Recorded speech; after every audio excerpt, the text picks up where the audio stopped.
world surrounded by franchises, reboots, and shared universes. An elite team of podcasters will risk body and soul to investigate the depths of intellectual properties, one multiverse, subgenre, and trend at a time. Who are we? We're the IP Squad.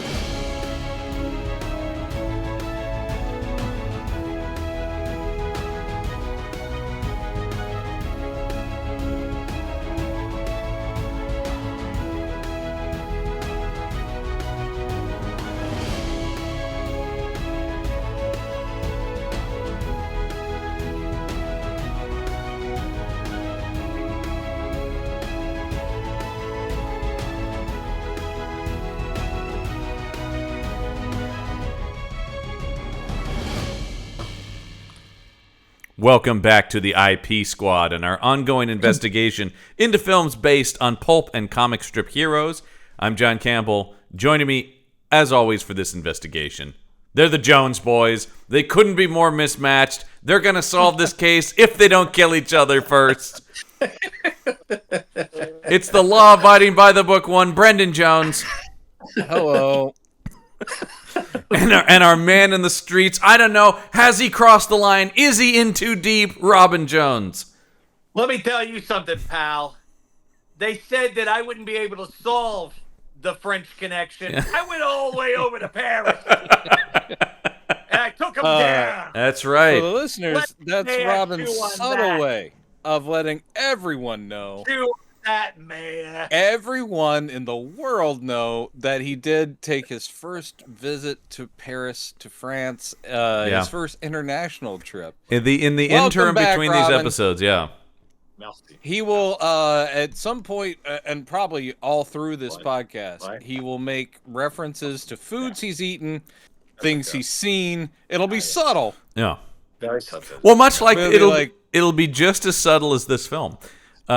Which is very subtle, John, delicate I gotta work. tell you, I'm so happy that our viewers finally get a chance to see our future collaboration, our future podcast, Vault and Dalton, where we talk all about Timothy Dalton. You are joking, but I am always a hair's breadth. Always. To tell you the truth, away. that one does seem closest out of all the weird fantasy ones that you bring up, because we all love the man. Dalton, not gonna lie. Dalton is a treasure. Love that man. Whatever I'm about to say about this movie, no notes on Timothy Dalton. The man is perfect. He's great as always. Amazing. Yep. 100% Dalton. There's all there. He's very appropriately matched to the source material. I mean, here's the thing. We were talking about this yesterday, Brendan. We were just before we watched this, and I believe you said I had never seen this movie. You had said you'd never seen it probably in its entirety. Robin, had you seen this movie? No, I remember First time for all of us. Wow. Very well all of the controversy and the controversy, and I think this is right. Not only are Brooke Shields and I the same age, but I think we have the same birthday. I may be wrong about that. Let me see here. May 31st, 1965 is Brooke Shields. Same age, but not same birthday. Not same birthday, but she's somebody that if you grew up at a certain time, you couldn't avoid. And were of a certain age, and by that I mean 44, you'd be obsessed with that prepubescent. Wait a second, what am I talking about? But you would be not only aware of Brooke Shields, but have an insane crush on her. I being somewhat younger, but still, she was ubiquitous and now, of course, problematically so, simply because her mom was one of those stage moms that pushed her, as a child model. Highly all the stuff. There was that document, was it last year, maybe the year before, the documentary that was out about her. Very good. It's based on her book. Yeah, very good documentary. But literally rough, she was doing those Calvin Klein commercials and ads when she's 14 or 13, and talk about she was over sexualized from the drop. What's good is what of course makes you feel somewhat better is she survived all of that and was developing her craft. Here she's like, what, 20? Making 21? That's the thing that's so shocking about where this. my hot take is coming up. Okay, all right. Well, I got to do the history first. That's what I do. Yes, because you go to your books.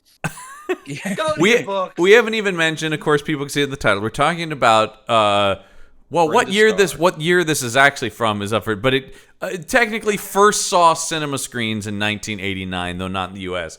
So we'll say 1989's Brenda Starr. It should be 1986's. It was shot in 86, released in foreign markets in 89. Did not see a U.S. release till 92. Yeah, till 92. Yeah. So it's got a weird history there. But I will say this, Brendan, to set up your history, I know nothing about this character. I've seen the drawing.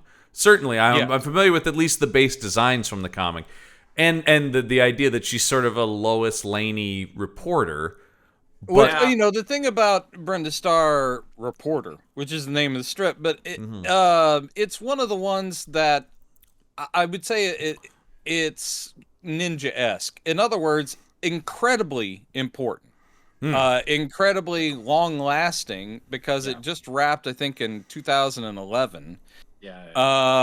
So that's ridiculous and incredibly influential. So Brenda Starr is considered one of the icons of comic strips, up there with Popeye and Terry and the Pirates and that kind of stuff. So am I crazy familiar? Yeah, I've read some. In fact, there was a collected edition that covers the introduction of Basil St. John that I read. But anyway, so the great thing about her as the character's important. The comic strip's important, but it's also, this is one of the first and most successful comic strips done by a woman. Right. Dahlia Messick. Wasn't Dale Messick? Hold on there, pal. Dahlia was trying to get her strips published, and she tried lots of different genres, and she came up with one about a female thief called Brenda Starr around 1940.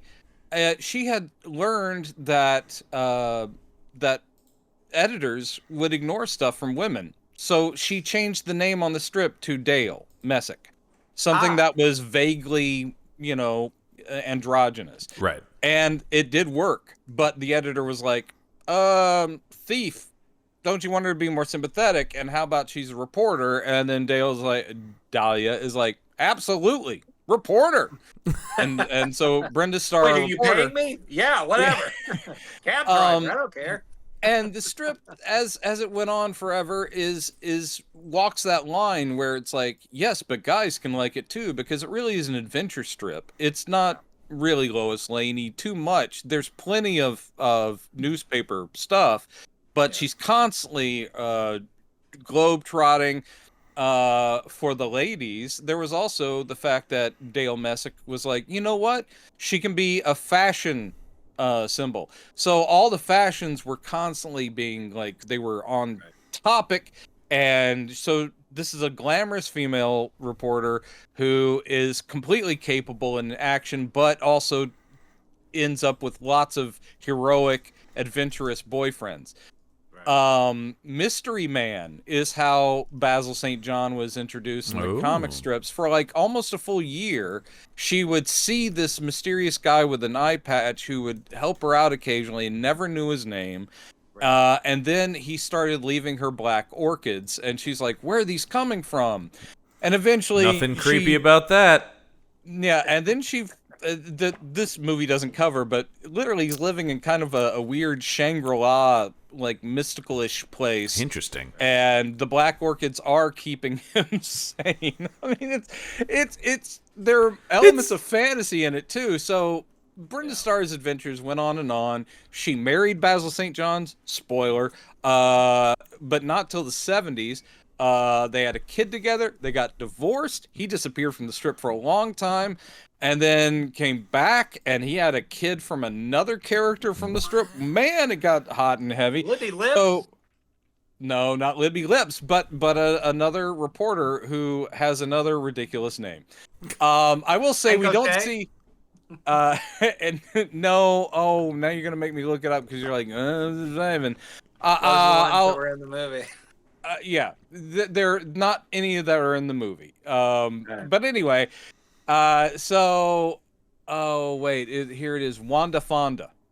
Oh, so Wanda totally Fonda. silly. Okay, got it. Wanda Fonda, who was a talk show host, because of course by the time that's going on, right, it's that's the gonna 80s be or whatever. 80s. Yeah, 80s or 90s. Yeah. So TV's But big. anyway, so Brenda Starr, iconic, and every single writer. One of the things that really ticks me off about this movie is the stupid framing device and Same introduction here. of that Mike character. Same here. But because here's the thing that I really respect about the comic strip: every writer artist team for the whole run were female. Including the great Ramona Fradon, R.I.P., who just passed, who was... She created Metamorpho. You mentioned him earlier. And it just, was one of the great Aquaman artists. So anyway, that's basically the story. And as far as Brenda Starr's popularity, it never waned outside the comic strips. Now, maybe... I mean, okay. It never waned inside the comic strips. Outside the comic strips, people kind of just were like, is that still going? As you say that, like, that's the thing about it. Incredibly influential, important from a comics history standpoint, but does not have the cultural cachet of a Popeye or something like that, where people It does mainly with folks who are older. And I'm not including myself, because even my generation would have only been familiar with her through references, basically, because they probably weren't reading it. But there was a serial in the 40s, which we're not covering. We don't do serials, Brendan. Stop bringing it up. I know. There was a TV movie with Jill St. John. We don't do TV movies either. We didn't do TV movies either. Did you watch that with me? Because I remember... Yes, but it didn't register. And I know it's on YouTube, but I didn't watch it for this. I will say that from what I've read about it, it's... very off source. It's like she's Brenda Starr, but they just tried to Matt Helm her or something. Yeah, basically. And there was one that was a pilot for a TV show with Sherry Jackson, who is one of my longtime crushes thanks to Star Trek. I was gonna say Star Trek, yeah, of course. Yeah, and but it's lost, so you can't find it anywhere. I would love to see what they tried, because that was like 79. And then the movie we're talking about today, the troubled production that was Brenda Starr. Well, the weird thing about the history of this movie, of course, is it's not so much a troubled production. They made the movie, but the release of it is... it's one of those things where, like, studios went out of business... Stuff got lost. With the release ties in a lot to the problems making it, because the people who financed it weren't filmmakers. Right. Golden Globus, of course, are shady anyway. Right. But the financiers were like Saudi Arabian royalty or something, and they were like... Well, they knew real estate. Yeah, they knew real estate, and they basically were like going, no, you'll do it the way we want it to be done, or it doesn't get released at all, we'll sit on it, which is weirdly... both one of my favorite phrases from the 70s, but also... Well, yeah, it's what you tell Ralph Malph to do, right? Yeah, up your nose with a rubber hose is also a good one, but that was the Sweat Hogs. So the whole thing is it's complicated, and we haven't seen its like until recently, with movies being shelved interminably or just buried. Yeah. Thanks to Zaslav over at the WB. Bad girl. I compared it to my wife. As I said, this is very similar to what happened with The Day the Clown Cried. Oh, sure. Except for that never got really finished. Well, it got mostly finished, right? Yeah, I mean, people have seen it. Has talked about viewing it. At the invitation of Jerry Lewis. Yes, I know. I remember one of my favorite articles in Spy Magazine. Right? Yeah. Oral history of people who had seen it. Yep. And Harry Shearer's answer was, "It's everything you imagine, and much, much more." Yeah. Which it is both the most great way of describing he goes it is so beautifully terrible. Yeah. But it was financed by, I believe, Iranian money men, and part of the way that it was lost, rights-wise, had to do with the Shah being overthrown. And so it legally it can never be released. And I think at a certain point, Jerry Lewis said, "Oh, I will never release this." Yeah. Yeah. I mean, that of Yeah. course, that's famously what I had always heard was the story. Like, that was I the think legend. He also, when he surfaced from the Percocet haze, he watched it and was like, "Oh, good, I've got an excuse I can tell everybody else." But the real reason is, "Oh God, I can't release this." Yeah. But it's weird that he would show it to people. Like, this is my great treasure. I'm sure that he wanted them to find the good in it. He wanted someone to sit there going like, "Wow, Jerry, you really are." It's like, that's powerful stuff, isn't it? I put everything in it. Right. They asked me if I wanted to make Schindler's List. I said I've already kind of done that. I did with a nice, but So, boy with a clown. Life is beautiful. Life is my movie. I have to stop this, or this will be the rest. Cried. I don't see that guy crying so much. All right, let's get back. To I do want to talk about the history of this production specifically. Because I want to talk about how in 1981, do you guys know about the first iteration of this in the 80s to try to bring it to a movie and who they were considering casting? Oh, this particular, Debbie Harry. Debbie Harry and George Harrison. Right, yeah. George Harrison was, George Hamilton. George Harrison. George Hamilton makes money. George Hamilton as Basil St. John, which immediately creates a certain image in your head, right? Because the George Hamilton Dracula, Zorro, they were probably zany. Yeah, they were going to go. Like I said, the second you wacky. put George Hamilton in early '80s George Hamilton, that tells you what kind of movie you're dealing with. Now, what they made is far from a incredibly serious what they made picture. Is kind of that movie, only with different people. The thing that ended up happening was eventually the people who had the rights to it began getting calls from Terry Shields, previously mentioned mother Brooke Shields, saying Brooke has to be Brenda Starr. Brooke's whole life is based on Brenda Starr. She's her ultimate role model. Brooke is Brenda Starr. And the quote from the producer is great. He goes, well, Brooke's a lovely girl, and I said, of course we consider her. I don't know who this guy is, but I'm giving him a just sort of general Hollywood producer. I think it was hard for them to understand Terry Shields at first because, she would talk while drinking her 27th Manhattan. Yeah. And that. And yes. Terry Shields. And as you talked about, the primary investor on this movie was Sheikh Abdul Aziz Al Ibrahim, a brother-in-law of Saudi King Fahd. And he said he would pay for the movie entirely on 3 conditions. These were his 3 conditions. Terry Shields is conveying to the producers. Yeah. Brooke Shields will be Brenda Starr. That condition number 1. The film will be a first-class production made for theaters, not for television, and no advance distribution deal would be negotiated. 3 is what kills them because they made the movie with no release plan, basically, then. Other than, this will be a big movie for theaters. Yeah. And that's also, not how you make a film, okay? Yeah. And also, they had not secured, because any intellectual property, IP, has various, it has various rights. So you can get, for instance, when we talk about, say, Moonstone Comics, where it's like, wow, they put out comics about Buckaroo Banzai. You're like, well, they have the comics rights to Buckaroo Banzai. Yeah. They'll never be consulted for, a movie. I know that was obscure, but I was thinking about it earlier.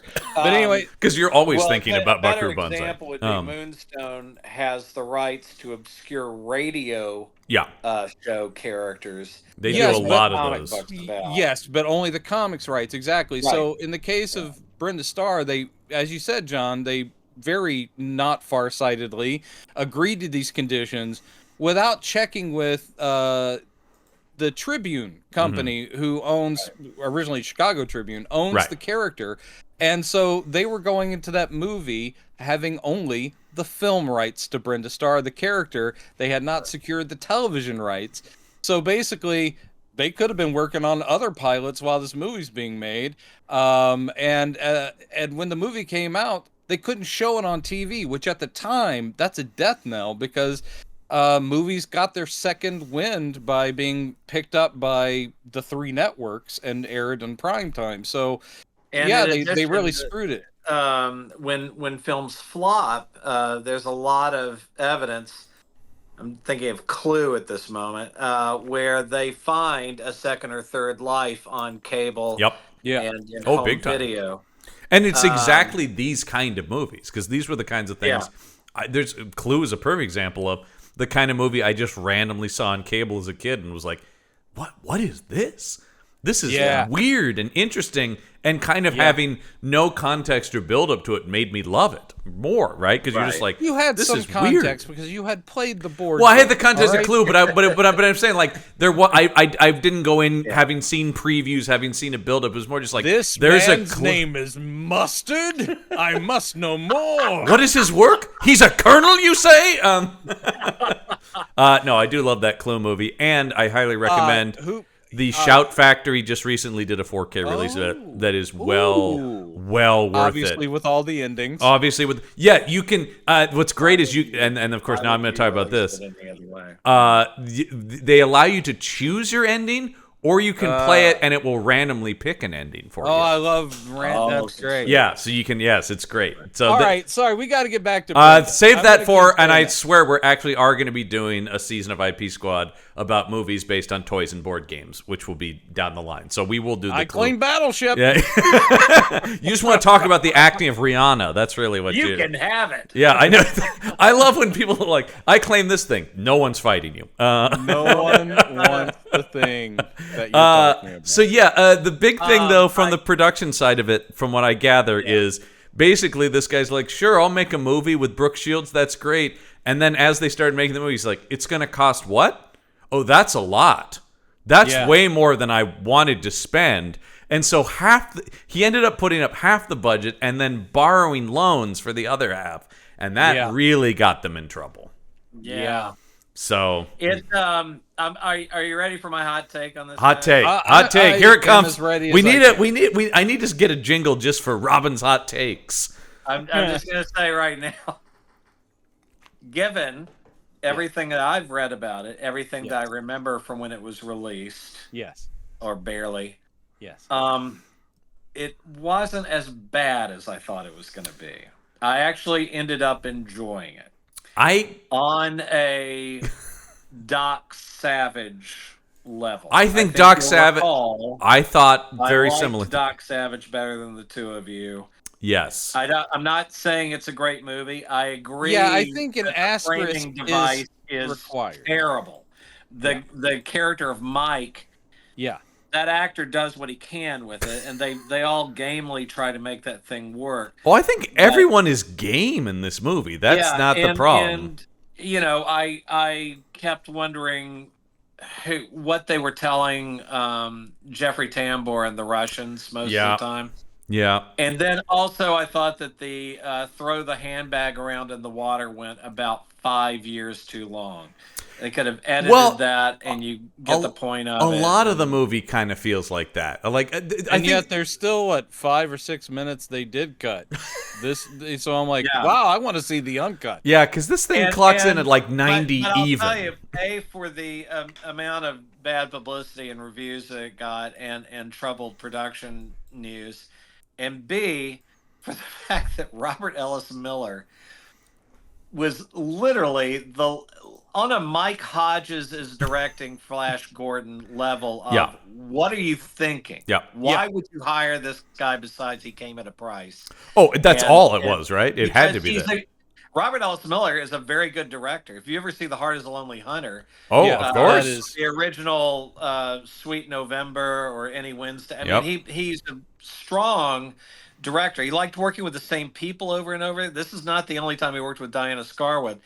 or Timothy Dalton for that matter. He made Hawks right before this with Timothy Dalton and Anthony Edwards. Mm-hmm. He's a really good director.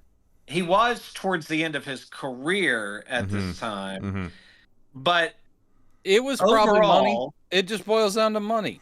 This guy knows how to make a movie. Yes, I thought the film worked a lot better than I thought it was going to. And if it had been released when it was supposed to be released, that we I would will be agree. seeing it as a piece with Dick Tracy. Yeah, and that's something which Brooke. Is what it reminded me most of all. The quote from the famous Dick Tracy. That, and Brooke Shields has a quote that I've seen on both the Wikipedia and IMDb that basically says that, which is, we were actually doing this before the whole boom of these things. And so it's kind of unfortunate that we came after all of that. She throws Batman in there, and Batman is well, not the same kind of take. It's not. But that Dick speaks Tracy's to obviously owes somewhat to Batman too with stuff. Yeah, absolutely. Overall, we may be talking about Dick Tracy soon. Design, so I loved the costume design. Well, I don't know about production design. Costume design. I've seen a young Brooke Shields in anything. Well, I mean, you watch this and watch Just You and Me, Kid, or Wanda Nevada, and it's night and effing day. You know, this is what I will say. Shields was leading up to Freeway. That performance. Yeah. This is what I'll say. This is not. I mean, this is very well cast. Yeah. I'm always going to be taking Mike out of the picture.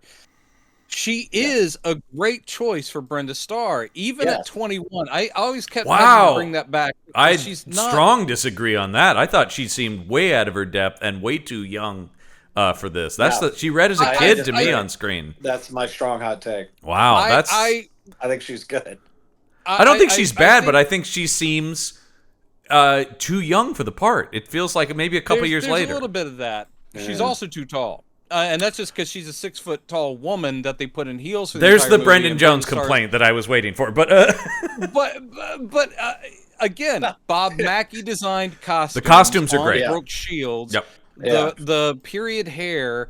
Yeah. She looks amazing. And again, I didn't have a huge Brooke Shields crush, but I'm sitting there going like, I get it now. Yeah. And the comedy chops that she would eventually develop are here. They're not quite solid yet. I think she's better in those moments than when she's meant to be Brenda Starr, ace reporter. Well, I disagree. I think the whole film is it's in the camp mode where the thing that is interesting to me is that they're taking the same take, as you guys already said, that Dick Tracy would take to some degree Rocketeer. Yeah, Rocketeer too. Yeah, very much. Yeah. And yes, Doc Savage. Now, Doc Savage and Brenda Starr are examples of they didn't do it well. The others did it well. But a knowing campiness, we live in a comic strip world, and Flash Gordon as well. If you do it well, then it's seamless, and you don't need to be called attention to. And this movie is constantly calling attention to it. Yeah. Now, Timothy Dalton is perfect because he's just playing it straight, which is how you do it, with enough of a comedic. Well, like he gets the bits. He's done it before. He did it in Flash Gordon. Yeah. Here's my hot take on this. Nothing supposedly funny in this movie lands. Nothing. There are more laughs, thrills, and plot consistency to be found in a Herbie film from Disney than this. Never expected a Herbie reference, but I'm here for it. But I did enjoy it to some degree more than I thought I would. Just like Robin was saying, because the parts that work that are actually very true to the comic strip. Again, I'm always looking like, how close did they get? They got pretty close. It's just that the shoehorned in like physical comedy bits, the Russians don't work. Jeffrey Tambor I felt terrible for because I know that man is crazy. Yeah, I mean, you're talking about one of the great comedic actors ever. Having heard all the shit about him. And I'm still watching there going, I know he's a terrible person, but he could have he didn't need to be. There was that one line he has in the movie where he goes, "You're killing me," and the way he delivers it is so great. But I also thought that's coming from a real place, isn't it, Jay? Yeah. I'm literally dying. The camera and it's like, "You're killing me." This movie is killing me. The big me. hot take, besides everything else I've said, is if they had done a couple more drafts, if they had done a couple more edits, I think this. The plot and the writing is garbage. And it's just lifted by some good casting. Let me. I mean, you look at like Eddie Albert for a second at the beginning. He's his final cinematic performance. Killing it. This was his last one. This was his last movie performance. He did more TV. Is doing like an impression of him. There's a lot of these guys. I will say this: the newspaper staff is because a lot of these characters outside of Basil, they're not from the script. It's all his Girl Friday. That's true. But I'm just saying that a lot of the bad guys she's going up with are totally made up for this movie and art from the comic strip. And you can feel that they have no life. If you were a fan, you're like going, "Oh, that's all we get from Pesky? That's all we get from what's her name? Hank O'Hare. Hank O'Hare." Who, by the way, Catherine Wilhoit, I don't know if you pronounce her name. Is it Wilhoit? I think it's Wilhoit. Kathleen Wilhoit is how I've always pronounced it. Let's go with that. And I've always liked her. Yep. But also, they nailed it. I mean, the hair, the little pillbox hat, unquestionably she's a lesbian, but we'll never address it. It's just great. And of course, you get Durning. Durning is one of those guys. Durning. But Durning in there is one of those guys who's going to deliver no matter what you give him. Well, that's the thing. There are a bunch of ringers and dead on stuff. Henry Gibson. Yep. And another guy who's always great no matter what.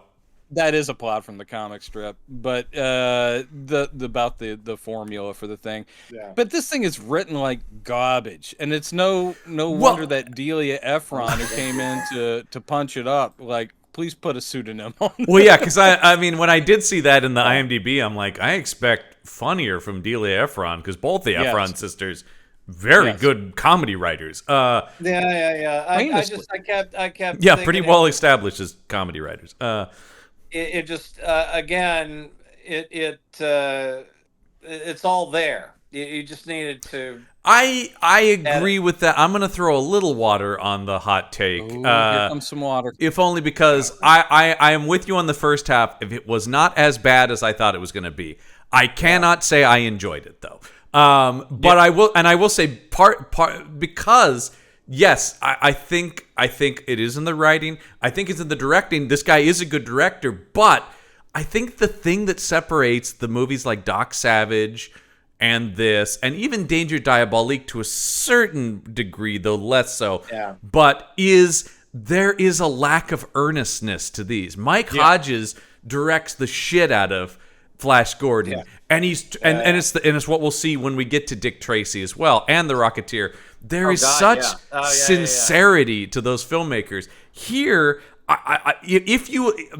the big huge problem is the Mike character, because that inherently takes you. It means all the stakes don't matter. Whatever. This is all just a cartoon. It's stupid.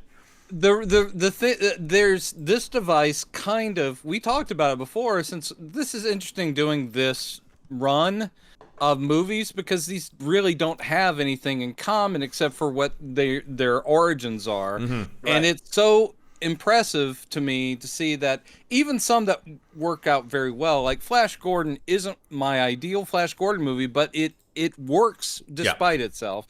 Yeah. Is that and Superman the movie too. Mm-hmm. There you can tell the ones that are being earnest, just like you said, John. You can tell some, but the reason that so many of them open with framing devices where we're looking at a comic strip that then becomes the movie and stuff, it is shame. It's almost like they have to wink at you, like going, guys, don't take this too seriously. We base this on a comic strip you may have heard of and all that stuff. In other words, Brenda Starr had that too. The opening credits, the big band. Popeye had the cartoon, but the drawings. The difference there is that once you do that, you have now entered the world, so everyone is taking this seriously. Everyone lives in this world. The second you literally put in someone from the outside world to point out, isn't this all kooky and crazy? Now the whole movie is shame. Shit 18 times within literally 10 minutes. And you're like, it's just not funny. The whole thing was ill-conceived. Part of it felt like he was an audience surrogate, but part of it felt like, well, why? How is she getting into all these scrapes and stuff and getting out of them without a guy along? You know, Basil St. James wasn't enough, and Brenda Starr wasn't enough to. Yeah, well, and yet they demonstrate she's an ace who gets out of this stuff better than Mike. Well, I think Mike. I think their idea, and for those of you who haven't seen the film, yay. I wouldn't say that's the thing. Whatever works here. I'm not sure. Would any of us be like, you got to see this? Because I just don't. No. There's other, we're talking about. There's other better Brooke Shields examples. Completist. Brooke Shields completist. Dalton completist, maybe. She looks gorgeous, man. Of course. I hate being that creep, but I'm like, and my argument against John, I think she's acting in this much better than I thought she was going to. I agree with I think Robin there. Similar to Dalton, she was still under Terry Shields' thumb. I think the sincerity. Now, here's the thing: most of these people, including our beloved Timothy Dalton, I won't say sincerity is the thing. It is just about professionalism. In other words, Timothy Dalton is not floating above the material. He's just like, I will give you what you want. He's a person in this world who is taking the world seriously. That's what matters to me. But I think the only sincerity in this movie, I honestly believe, even though Terry Shields was acting like the stage mother that she always was, I do think Brooke Shields is like going, oh my God, I get to play Brenda Starr. So I feel whether or not she's really selling it, she's winning. And I do sit there going like, oh no, she wants this to work so much. And she really loves this character.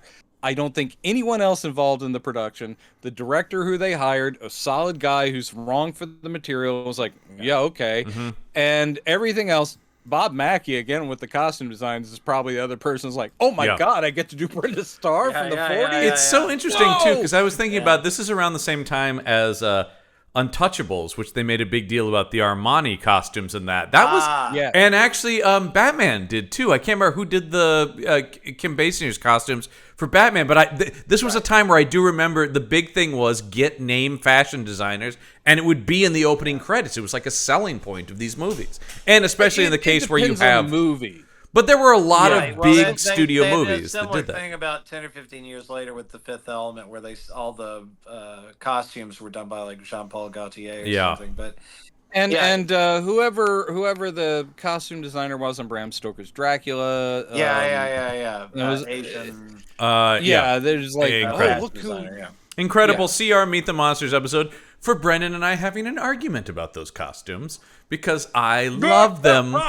I love them so much. Let me guess who took the not consistent with the period book. And somebody else going, this is cinematic magic. I was sitting in the theater. I mean, I had seen stills already. I was like going, the hair, the Academy Award. I believe they received an Academy Award for said costume design too. Brendan, I mean, they're fine. They're fine costumes. They ain't Dracula, yo. It's a visual masterpiece, in my opinion. But that's, Brendan, the title of the movie is Francis Ford Coppola's Bram Stoker's Dracula, not Bram Stoker's Dracula. So the title is Francis Ford Coppola's Bram Stoker's Not for Brendan Jones's Dracula. And some of us have it on their list of favorite movies. Back there. No, you can listen to that. That conversation went on so long we had to split it into 2 episodes. I'll just say that. So yeah. Okay. Cliffhanger ending at the first part where it's like Brendan's choking. He's trying to. It's like, I'm sorry, Brendan's gone purple. We're gonna stop here for a bit. But so anyway, yes, Brenda Starr though.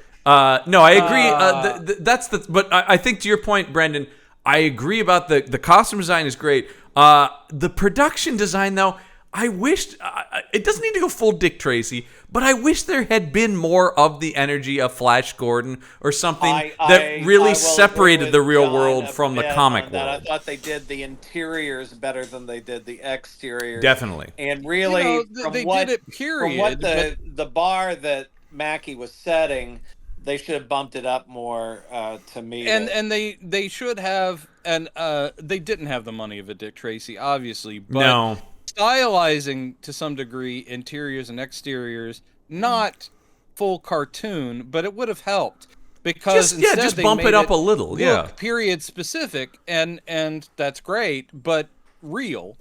So when you have Brenda literally, and what I was saying before we got off on the thing is, for those of you who haven't seen it, the framing device is this. It is the Brenda Starr comic strip is being worked on. In the modern day, maybe. We can't really tell where Mike is positioned in time. It kind of looks a little Mike period, is in though. our world, and Mike is the artist for the Brenda Starr comic strip, which bugged me, again, because if you're going to use that framing device, how cool would it have been to have a female cartoonist end up in that they world put in that and one learn line stuff from Brenda They Starr put in that whatever. one line just for you, Brendan, where he goes, well, actually, I just draw it. It's a woman who actually created it. See?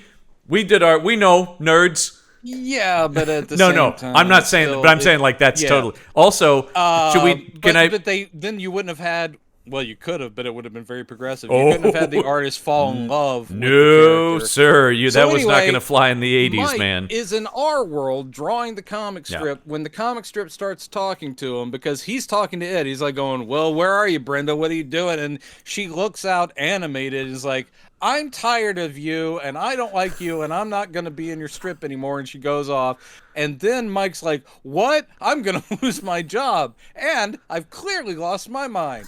So instead what I'll do is I'll draw myself. He is not concerned enough that the comic is talking to him. No, he's not. he draws himself in the comic strip and just stares at it really hard, which, as we know, is the somewhere in time method of time travel or dimension travel, and he ends up in the comic strip, and he's chasing after Brenda. Okay, now you might think that's our main plot.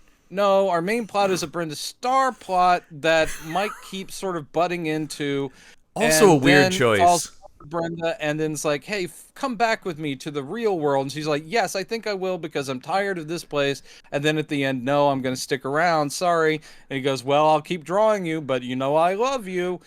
Yeah, I don't know what I'm meant to take from that arc at all. Like that's so weird. It's just so like, it is. I don't know. He's at the fringe of the movie. Every time they started referencing it and justifying, yes, you could just feel the wheels grinding. As we like to say, I mean, as a lot of people like to say, it's very sweaty. It is. Going, oh, let's bring that conceit back. It makes so much sense that there's like 5 credited writers on this movie, right? Yeah, there's a bit where it's a mess. It would make more sense if there was 27. Yeah. You see, like here's something I think is very hilarious. She sees him with his shirt off. This is Mike. And she goes, did you get wounded in the war? He goes, what? And she points to his belly button. He goes, no, it's a belly button. We all have them. And she goes, that's weirdness. I don't. And then he explains, no, because of the censors, we weren't allowed to draw you with a belly button. Here's the meta thing that is true. I believe it, yeah. Brenda Starr, and also cleavage. Mm-hmm. But weirdly, Brenda Starr doesn't go, what's this right here on me? Yeah, well, because there's cleavage in this. But anyway, it's terrible dumbness. And then later on when he cusses and she's like, do you always talk like a sailor? And he tries to get her to say shit, but she won't because she's Brenda Starr. Is that cleverness?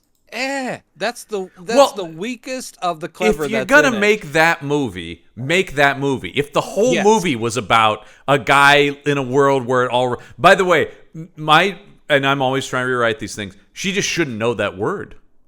That word doesn't exist in the comic book world. Yeah, yeah. That would be the look. Here's the thing. Also, if you wanted that device to work, which Yeah. I hate the device. But if you wanted that device, because it should just be Brenda Starr's movie. It should be a Brenda Starr adventure. My note number one: take out all the shit with the art. That doesn't matter at all. That's destroying this film. You open with her on the ledge. Yeah. You know, Yes. I mean, it just. Like I said, because then you can go like, to use that device, then it has to have an arc, and the arc is not him falling in love with her. The arc should be that he hates drawing Brenda Starr. Yep.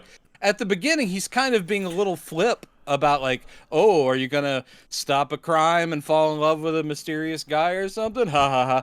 No, it should be something where he absolutely despises all the tropes. Mm-hmm. Then he's in that world and comes to grudgingly fall into it and realize it has it's like, oh, I see why this works. Brendan, and Brenda Starr, you're the best. That's a story, though. You're pitching a narrative for this thing. Yeah, a narrative instead of just like wacky hijinks with a cartoon. Also, the world of the cartoon. You said this guy's doing his best. Brendan, I agree. That's what they were trying. You realize that was what they were trying to do by having him fall in love with her. Is that he sees value in Brenda Starr?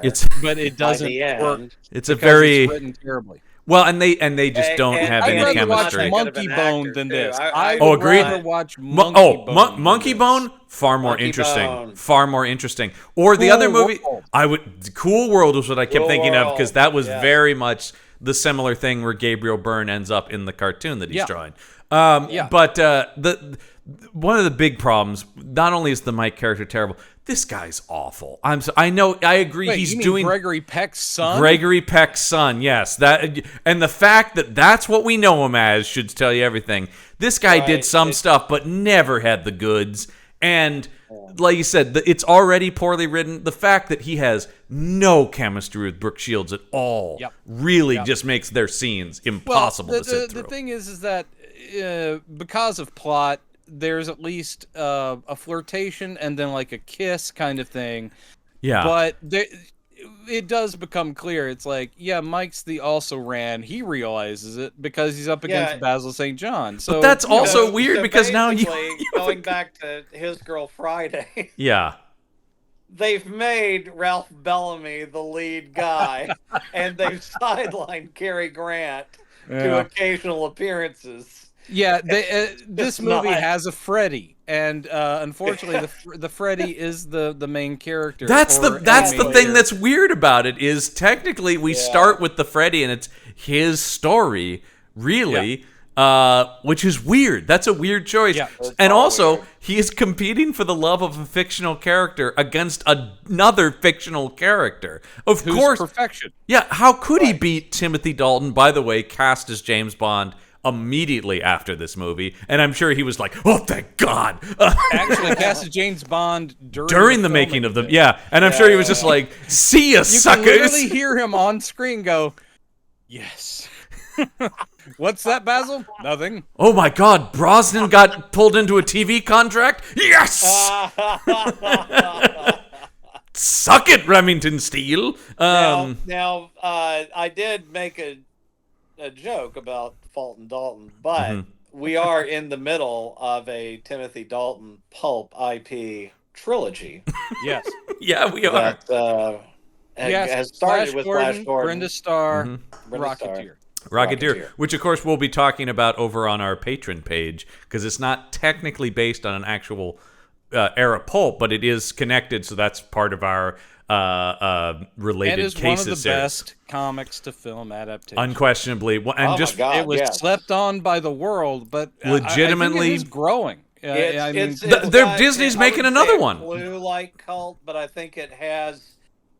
Disney itself has honored its anniversaries with and they're making a new one right now. They're in development on a Rocketeer sequel. So they're actually working on. It's called The Rocketeer Returns, and they're actually doing it. And it's set during World War II, and it's a black Tuskegee. It's going to be David Oyelowo, who is given the rocket pack. So yeah. Okay. Yeah, I'm all on board for. No, but we're giving the rocket pack to, once again, great choice because he should be in more stuff. David Oyelowo, that guy's fantastic.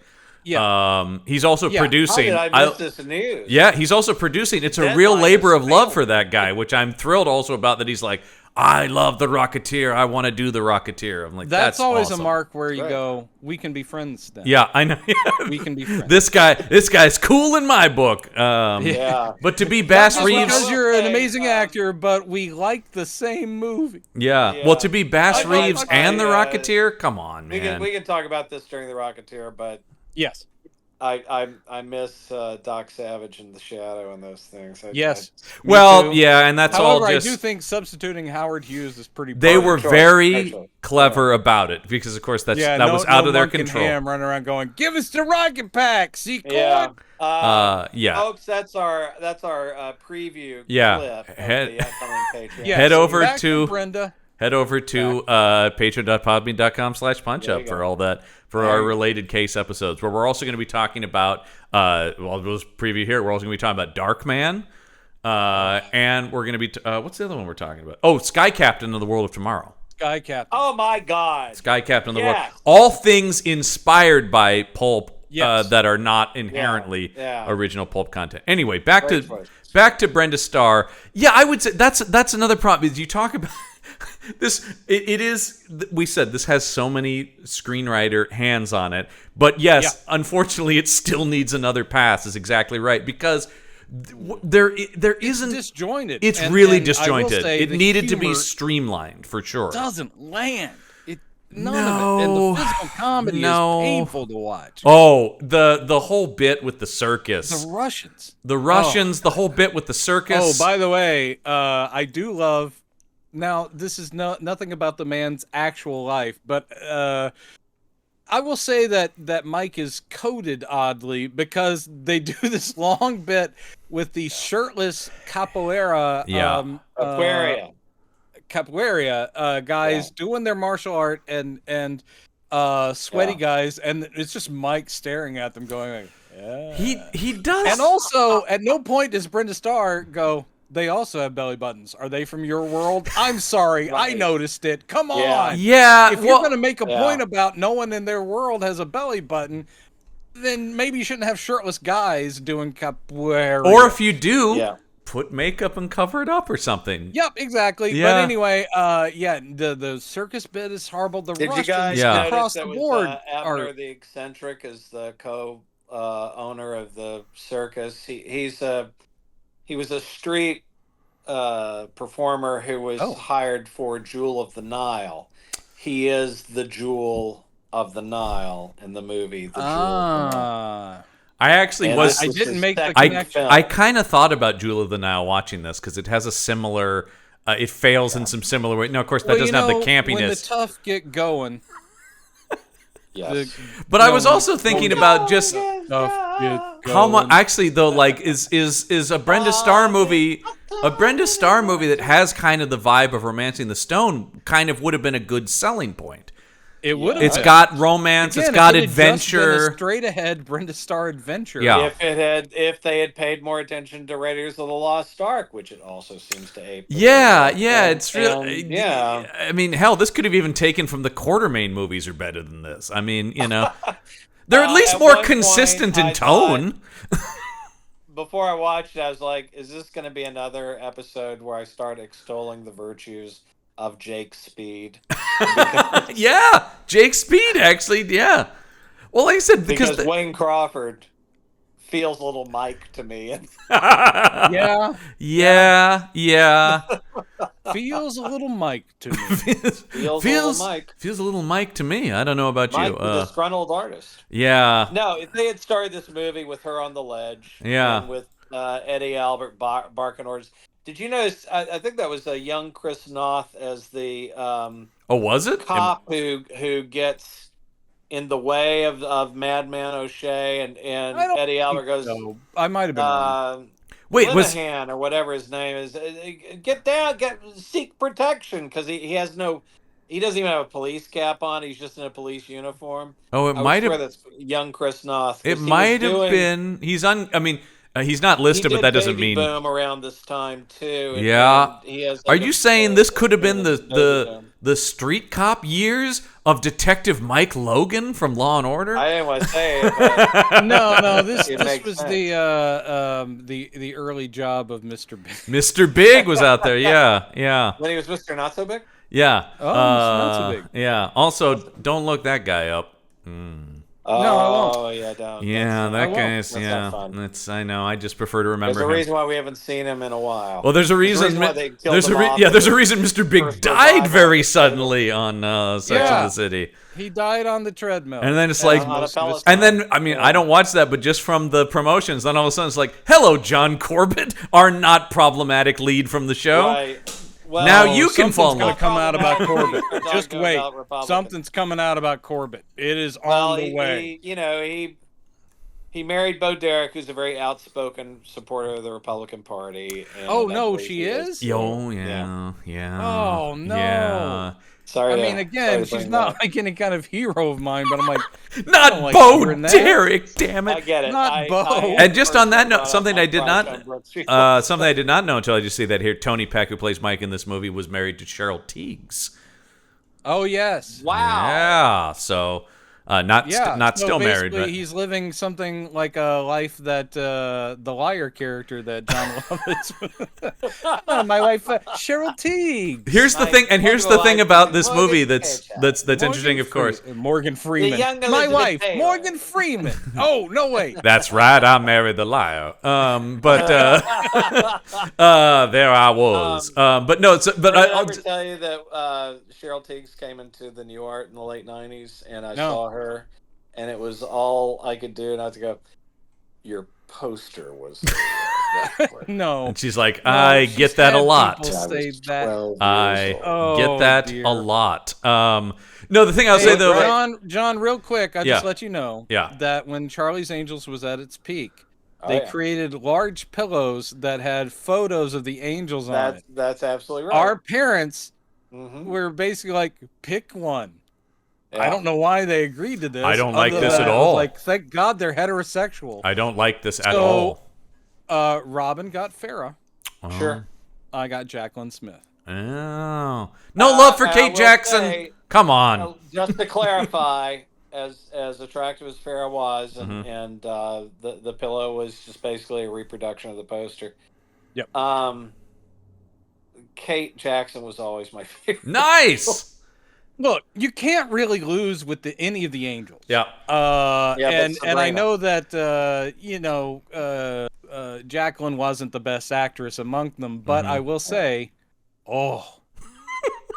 Okay. I had good taste as a 8-year-old. But I'll just say, because of the Kate weird production history of this movie, he was there a pillow? no, A Brenda he Starr pillow? no Tony Peck How marries come we didn't get one? Tony How come- Peck How come marries- Mom and Dad didn't buy us one? marries Cheryl Tiegs well after the production of this movie, but still 2 years before its American release. Yes. I mean, look, here's what I will say, similar to what Robin was saying. Yeah. It's not as bad as I expected or heard. Well, and a lot But of the I will say, and I think you'll agree, John, Mm-hmm. if this had been released when it was finished, it would have done slightly better. Well, 'cause it would have been Releasing it like- in 92 did no well, favors. anything, and it got that stink on it, right? It got the what Oh, are they? it got that. The- And it the was losing just thing, legal. It was just legal stuff. It wasn't like the movie's so bad we can't release it. It did just Right. get caught up in it. It ended up coming out thanks to our friends Gorham and Globus. Yep. Golan Golan and Globus. and Globus. Sorry, yeah. Gollum and Go- yeah, Gollum and Glow. yeah. I will Menachem say Golan, this, Yoram I Globus. think that it's when you read the reviews of the time, which of course are crazy harsh when it was Yeah. finally released. When you read them, it is impossible to sit there and go, critics, look, part of what's filtering in is you guys were waiting to drop the axe on this thing Yes. because of its history. You're like, oh, we're And that- finally seeing it. Far from they- the only movie that's happened to, certainly. Yes, exactly. And I think that had it been released at the time, still would have gotten bad reviews, Sure. but they wouldn't have been that harsh. Man, reading those, you're like, damn, what did this movie do to Yeah, you and your it- children? Basically, you're looking at something that had the production challenges of, say, a minor league Apocalypse Now. And Yeah. the Speaking of problem was, Efron, when it- Ishtar is not as bad as the reviews for Ishtar were, because not at all. To jump on it because of the production. Not at all. But, Brendan, I think you mean not Efron. You mean Elaine May. Elaine May. Sorry. I guess all women look alike to you. Why would you do that to that dear old snarky? I love me some Elaine May. Oh, I mean, the saddest thing about Ishtar is that it cost us more Elaine May movies. The idea that just ended her career because... But it was a thing where the critics could not wait. No. To not like it. That happens. I mean, literally, in each one of these examples, it would have needed to be an Apocalypse Now. It would have had to have been so undeniably amazing. So they would have gone, despite its even Coppola history. couldn't replicate that with One from the Heart. Right. Like One from the Heart, also a troubled production history. Yeah. Also, it finally gets released, not nearly on the level of an Apocalypse Now. No. So. Yeah. No, and that's the thing is, unfortunately, when movies arrive with that, or even like the budgets, right? It's just like you hear something went over budget, they're like, they spent so much. They spent all this money on this piece of shit. Waterworld's a better movie than what they said it was. Waterworld. Brilliant! I saw that in Houston. I love Waterworld. It was. I might be the biggest Waterworld defender, as Brendan knows. The trick is, I did enjoy it. It's very fun. It's very fun summer entertainment. But I not to the level that John does. Well, then that's fine. The occasional, but the vitriol towards it is. For instance, I like more than Robin Hood, Prince of Thieves, as far as Kevin and Kevin productions. Well, no. Yes. Well, no. Because okay. All right. he didn't have to have a British accent. Yep. You need to get past the British accent. Get past the British accent.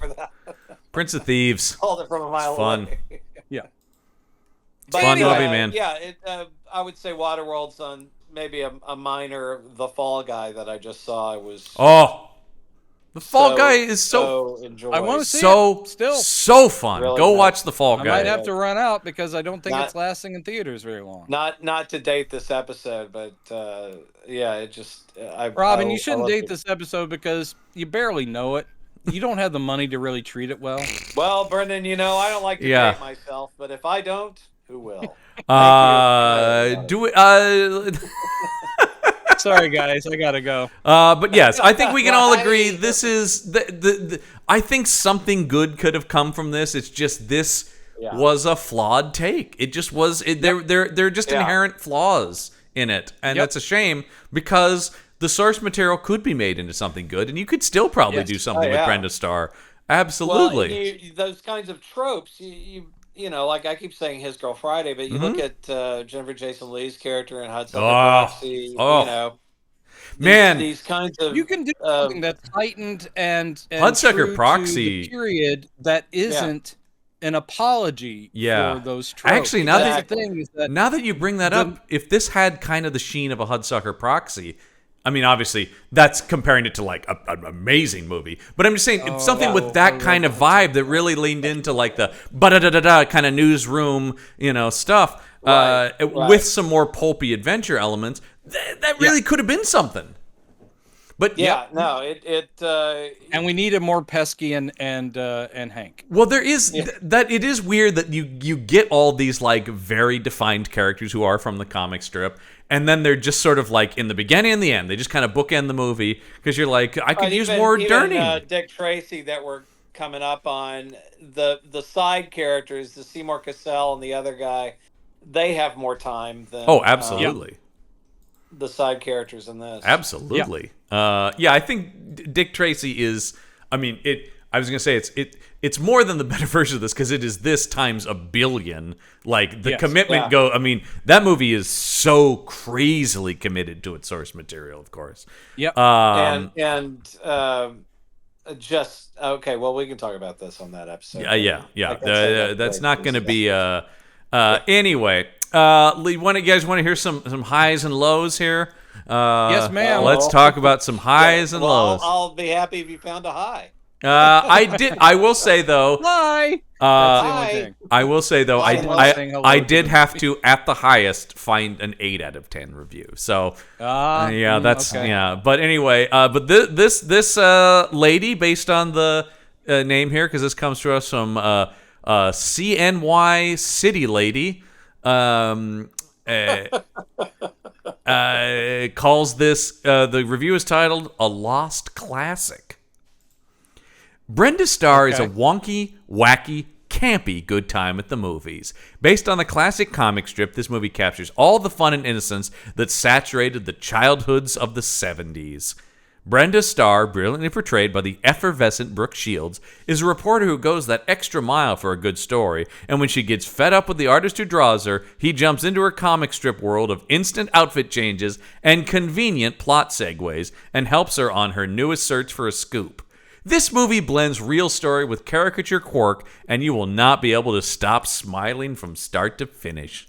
The movie is aware of how ridiculous some of the misadventures are, and instead of looking the other way, it playfully points it out. See, to break in on this for a second, not playfully enough is one of my problems. It does come off a little bit as like dumb, right? Yep. And that's the thing I don't like. Brenda Starr is a hidden gem that should be viewed by children and adults everywhere. Get ready, because this last sentence I don't follow. It is reminiscent of The Goonies and Teenage Mutant Ninja Turtles, both silly and over the top and completely lovable. Number one, two movies I would not relate to one another to begin with, The Goonies and Teenage Mutant Ninja Turtles, and then throwing Brenda Starr in on that. Turtles kind of closer because it's comics, but not still. What? I'll say this: the throwing the handbag around scene is as chaotic and noisy as my least favorite parts of Teenage Mutant Ninja Turtles and the Goonies. Sure. Yeah. But those scenes comparable scenes in those films are still 80 times better than that. It was embarrassing. Dude, I mean, even the bad let's pretend we're fighting in a swimming pool end of Popeye is a million times better. Also, I'll get to the low review here in a second, but I feel like we did not mention enough. We did not really talk about her rival reporter character and Libby Lips. Libby. Wow. A performance that goes for it. Absolutely. I liked watching her. But I will say she got the assignment. The person I felt bad for in this movie quite a bit is early in his career, but a character actor I like a lot is Nestor Serrano, who as Jose the pilot. Yeah, and that stuff ages quite poorly. What? Credit to the members of the Latinx community. Yeah, there's that aspect of it, and then the horny pilot. That's the thing about it too, where that's one of those bits where every once in a while you start to go like, who is this movie for? Because that is weirdly uncomfortable sex humor. Yeah. And you start to go like, I don't know where like assault is coming into this, maybe sort of. Well, there are just weird. Again, as we've mentioned, it's completely inconsistent in tone and so forth. So that is one of those. That's a bit of an adult thing. Yeah. That doesn't belong here. Right. And then you got for a PG movie, plane, and the plane got to do like a lot of loop-de-loos. Yeah, meaning that they were having sex. And that's a perfect. Is that what that? But also, that's what that meant. You end up with, in a PG movie, you have Mike saying shit and a million times. They're leaning on it. And you're like, we get it. And again, who are you making this for? That's the thing is because I do think like that is something that once again, your Flash Gordons, your Popeyes are made with such an earnestness that they are made truly for all ages, right? Like they are capturing that aspect of it. But the sex in the plane joke is the perfect example of no child will get this and no adult will find it funny. So truly a disaster of a joke. You guys missed the part where I missed nothing. Where the Arab businessman said, we don't have to release this. In fact, if I want to, I can just watch it once a day for the rest of my life in my mansion, and I'd be happy. Yeah. And I think what finally convinced them to release it Mm-hmm. was they realized that they had just threatened to watch it once a day. Well, I will say in 1980, So they're like, you know what, I'm releasing this because I love myself too much yeah, to endure this that was daily another- tour. we were just talking about, because would be as less we're horrible. recording this, we just recently lost him. Roger Corman does play a bit part in the story of this movie, which is he did try to get the rights to it specifically because he's like, that has the new James Bond in it. If we can get the rights to that, we might have something.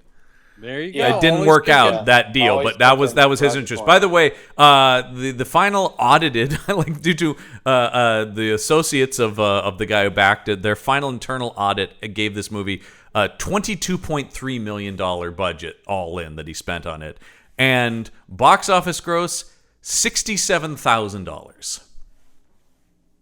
Yeah. Is that bad? That's spectacularly. Who Well, as knows? the late Roger Corman would say, Yeah. the engineering doesn't quite work. That's the thing. Well, Roger would have had this thing down to $1 million if I was And it doing would the have production. started with a seascape Yeah. and a carriage. You know what, though? I but- bet the Corman version would have been more fun. I really do think. At least it would have been probably I think zippier. so. All right, let's. Again, all right, so that was the high. That right? was the high. All right, let's say Low. this is very low. This is gonna be because painful, this yeah. comes to us from reviewer Isadora Duncan School. Yeah, I don't know what these names are. The person said, the last person said it was Lost Classic. This review is titled, quite simply, the worst film of all time. Okay. Which is, I can't agree with. Of course, that's so No, extreme. Just We always talk They about haven't this. seen Batman and Robin for one thing. Ooh, obviously. boy, I oh think boy, that, oh boy. that person has only seen a couple of films. All Yeah. right. There's The second of two films. So this is one of those where the title actually segues into. So I'll just say, quite simply, the worst film of all time, which is sad, as many people probably worked on this hard as they did on any other film that made sense, had a workable plot, decent writing, any tempo, in short, something that is recognizably a film. So what went wrong? Why did the studios put money into something, hire so many people? By the way, not studios, just a guy.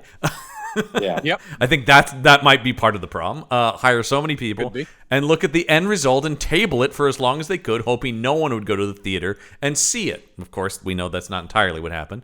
They were almost right. With no advance publicity, screenings, posters, etc., it vanished. However, the stars were aligned in heaven. Simply every single component of this film failed. Which is not to criticize anybody in the film. I will leave that to, critical people. Every decision involved... critical people. Yeah. Us Joes in the flyover states. Yeah. Every decision involved in this film worked out badly. Number one, that's right, folks, it's a list. The initial sequence involved a man of undetermined origin until you realize he's Irish with the worst accent in a major motion picture ever. Agreed. I agree with that. Yeah. I didn't know what he was doing. Yeah. I didn't know either. yeah. I couldn't understand him. Yeah. No, really, you have to see it. Number two, the love interest / cartoonist is supposed to be a straight man? Now, I have no interest in gender politics, but the man in the role is so undeniably not heterosexual that you would have to be literally blind and deaf not to notice. You mean the guy who married Cheryl Teagues? Ask Cheryl Teagues. You talk to Cheryl Teagues. You I tell will me. say Yeah. he does read. He does read. Yes, he does. The performance. He reads as a little I- fake. Some of that is the I will look, say- some of that I is the will say performance. this, one of my favorite things about this movie was it always felt like it was about to break into song. Like during various I'm not kidding. No, during I the see what whole you're saying. Newspaper Yeah. sequence and they keep missing each other and stuff. Yes. I was yes. like, this feels like there's about to be a musical number. yeah. Number. What do I do about Brenda? What Actually- do I do today? I kind of would have liked it more if it had been that. That would have been something. If they had some good songs in here, that might have smoothed out some of to her. A belly button. I'm drawn Have you to ever her. heard of a weirder word? I don't think this would be that hard to get the rights to. I wonder if we could take this to the stage. Maybe this could be like one of those things where we revive it as a stage show, and it's like a campy masterpiece. I think it would be. I would think it would be like on the level of an Annie. Yeah, If somebody yeah. got All I can together say really. is Xanadu became a huge hit on Broadway. Yeah, So, and it's great. Yeah. What I've seen of that Xanadu play, fantastic. The girl leans into the Australian. It's Yep. fun. Yep. It's very fun. Number 3. That's right. There are more. Oh, a script would be nice. Somehow, some way, all of the ideas and revisions and changes that were made to this, and at some point obviously made a director feel that he had made the chronological logic necessary to wrap and print, failed. Failed, all caps, on a massive level. Here's the thing. I don't disagree with any of these points. It's just calling it the worst movie of all time is nuts. But they're right about all the criticisms. No, these points are totally valid. Yeah. It's not the worst film ever Number made. Sorry. 4, which is kind of just, you could say it's about any bad movie. Oh, there is lots and lots of amazing films to watch if you can make it through, but find it yourself and go for it. And then finally, the final note is, please find a copy and watch this movie. It is so less than the sum of its parts that it's hard not to root for everyone connected to this. A jaw-dropping lack of coherency and committed sincerity, it will stay with you. To all fans who like this, that is what makes the world so beautiful, and why, even though Something About Mary is seriously worse than this film, I could not let the recommendation go by. Yeah, I don't know where Something About Mary got involved. So he said this is the worst film ever made, but he said there's Something About Mary is worse, but also better. I don't know. I don't. Yeah. This is, by the way, I had to collect the only review this user has ever written on IMDb. Wow. Oh. Needed to get the word out. Normally, I don't write these things, but people need to know. I don't want to get, John, you know me, I don't like to get political. No, you famously don't. That this reads like, say, I don't know, people who may get into arguments with me on social media, and it feels like they're typing with their knuckles. It does kind of have that vibe, yes. John, you know me, I don't like to get political. Yeah. But fuck Trump. Anyway, hard take. This audience, you're gonna lose us a lot. I'm gonna have to cut that out. You're really gonna have to. We're gonna lose a lot of this people. Comes out, he will be our Lord and King. That's right. Yeah, we'll all be in jail at that point. Just all thanks, brother. Hey, boy, boy. All right. Well, that Brenda Starr, it's a misfire. One that I think, at least I do agree, at least from Brooke Shields' standpoint, really wanted this to work, and seems to. All of the quotes I've seen from her about were just like, it was fun. I had fun. And that, you know what? That's great then. If Brooke Shields had fun making it, then that's great. She did this on a break from college when she was doing her Ivy League thing. Yeah. It's like, that's the thing. What a great summer vacation. Like I said, don't watch this. Go watch that documentary about her because she is fascinating. Her life is so interesting. And it's just and watch her act and thing. I mean, not Mother of the Bride, but watch her act and things. We're not here to. This is not a long way to get to us promoting her new movie. No, not at all. In fact, she's kind of a couple of seasons of Suddenly Susan. I used to really like Suddenly Susan. It was really good. Yeah. This is about 5 years away from Freeway. Yeah, which she's great in. No, she turned into a very good actress. Absolutely. Mm-hmm. You know, and my point was, there's so much about this movie that doesn't work, but you're seeing somebody who is so much better at doing this. I think this is were 3 or 4 years. Yeah, before. I think this is a real middle ground. I think she's a lot better than she was, but not as good as she will be. I think this is an interesting snapshot right in the center of that. Right. Well, next week, you guys, we've already teed up this episode quite a bit in this. Just 1 year later, as of the foreign release of this, we go to 1990, and we're going to meet maybe the ultimate cop, the greatest detective in his yellow trench coat, Oh my God! Are we watching a Philip Marlowe movie? We just might be. Is this Paul Newman and Harper? Oh God! This is it. We're watching Harper. We're gonna watch. Don't even. I'll go all day about Harper. I love that movie so much, and the Drowning Pool as well. Which Yellow Raincoat? Are we talking about the X-Men's Jubilee? Well, I'll give you, as always, the tagline for these, as I always do. Their turf, their game, their rules. They didn't count on his law. Dick Tracy. I don't remember that tagline. I don't remember that at all. I remember I'm on my way. That's I'm on my way. That was the promo. That was the teaser poster with the drawing of him and the watch and the I'm on my way. I'm on my way. Yeah, there are two, but that was the long movie-ish. Is really overwrought for what is a delightful film. I can't wait to watch it crazy again. Boy, oh boy. I'm going to be singing along with it too because it's got some catchy tunes in it. Sooner or later. The musical that we've written for Brenda Starr, right, Brenda? Yes. Yeah. Yes, exactly. I do love this movie very much. It really made an impression on me as a kid, of course, because still to this day, I've never seen anything like it. Really. Talk about, Brendan, I'm so excited to talk about it, because talk about a filmmaker going out of their way to capture the iconography of something. Except for the lead here. Yes, absolutely. All right. I know. I think we've already had a little bit of this argument, but I'm too handsome to have a prosthetic nose. When you already have a perfect face, what are you gonna do? Have you ever looked at Dick Tracy? He's not that. But I love this movie. Yeah. I can't wait to watch it. We're gonna get to talk about Sondheim come to life. You got to just tip your hat to it. We also get to talk a little bit about Sondheim.